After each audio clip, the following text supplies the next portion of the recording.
এটা কত বিক্রি করছেন? তেল কত বিক্রি করেছেন? বলো বলো। বডি প্রাইসের চেয়ে দাম আপনি বেশি নিতে পারেন কিনা, আইন অনুযায়ী আপনি পারেন কিনা? গায়ে 852 টাকা লেখা আছে, আপনার কত আপনি বেচতে পারবেন সর্বোচ্চ? এটার গায়ে লেখা আছে 852 টাকা, আপনি কত বিক্রি করতে পারবেন আইন অনুযায়ী? 852ই পারবেন, এর বেশি 1 টাকাও পারবেন না। বুঝতে পারছেন? আপনি তেল নিয়েছেন কিন্তু আপনার এই দোকান থেকে বেশি দামে বিক্রি হয়েছে। বেশি দামে তো বিক্রি করতে পারবেন না। আপনি 2টা নেন বা 200 নেন, বিষয়টা তো এরকম না। প্লিজ 550, কিন্তু আপনি তো এখানে 870 টাকা রেখেছেন। হ্যাঁ, উনি রেখেছে। এর কাছে ও আমাদেরই লোক, ওকে আমি বাজারে পাঠাইছি তেল কেনার জন্য।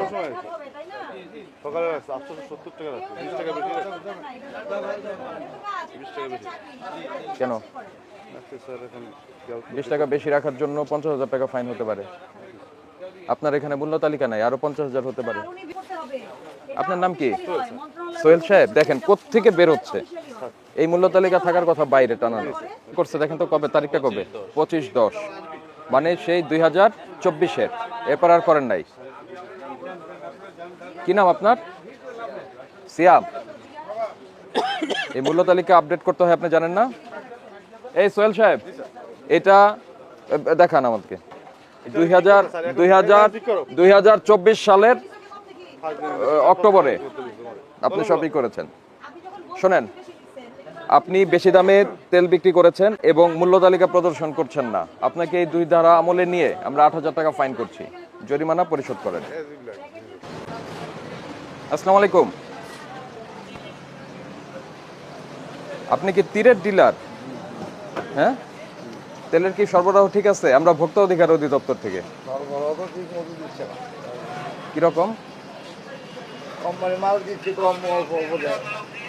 এই জন্য কি আপনারা আবার এই মালের সঙ্গে অন্য কিছু বিক্রি করতেছেন জোর করে?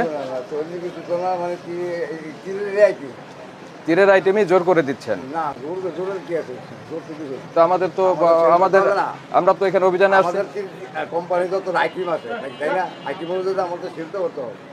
না, আপনি তো তাহলে তেল নিতে হইলে আমার এটা নিতে হবে, এই কথা বলার সুযোগ নাই তো।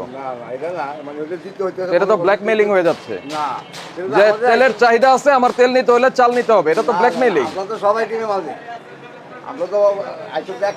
আপনি এটা করছেন তাহলে বাজারে আমরা যে অভিযোগ পেলাম, তাহলে এটা সত্যি? বলেন। আমরা তো আইটেম অনুযায়ী মাল দিচ্ছি, আমরা তো একই কথা। আমরা তো অন্য কোম্পানির মাল দিই না। আপনারা অন্য কোম্পানির মাল দেওয়ার কথা আমি বলিনি। আপনার 1 মিনিট, আমাকে এখান থেকে বলা হলো এই বাজার থেকে যে এই তীরের তেল নিতে হলে সঙ্গে চালও নিতে হবে। বিষয়টা কি ঠিক? কি নাম আপনার? নাজমুল ইসলাম। আপনি তো বলতেছেন যে চাল না নিলে তেল পাবা না, চাল না নিলে তেল পাবা না, এই কথা তো বলছেন আপনি, বলছেন না? এই প্রসিকিউশন লেখেন। কোম্পানির সঙ্গে কি করবেন না করবেন সেটা আপনার বিষয়, কিন্তু কাউকে জোরপূর্বক অন্য কোনো আইটেম বিক্রি করার কোনো সুযোগ নাই, কোনো সুযোগ নাই। প্লিজ, এই দিকে যাওয়া যাবে না।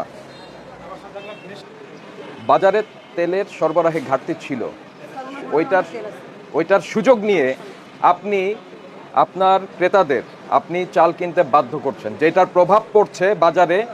এই অন্য যে ভোক্তারা আছে তাদেরকে ওই দোকানদাররা এই চাল কিনতে বাধ্য করছে এবং বেশি দামে তেল বিক্রি করতেছে, বডি প্রাইসের চেয়ে বেশি দামে বিক্রি করছে। এমন তো না যে এই চাল এই তেলের ক্রাইসিস হওয়ার আগে দেয়নি, এটা তো সবসময় কোম্পানি দিয়েছে। তাহলে এই কারসাজিটা আপনি করছেন আপনার সেল বাড়ানোর জন্য, এটা করা যাবে না। আপনাকে আমরা প্রাথমিকভাবে আজকে সতর্কতামূলক 20,000 টাকা ফাইন করছি। পরবর্তীতে যদি এই বাজারে আমরা কিন্তু লোক লাগিয়ে রেখেছি, যদি এমন কোন ইনফরমেশন আমাদের কাছে আসে, সেক্ষেত্রে আপনার এই দোকান বন্ধ সহ আমরা অন্যান্য আইনানুগ ব্যবস্থা নিতে বাধ্য হব।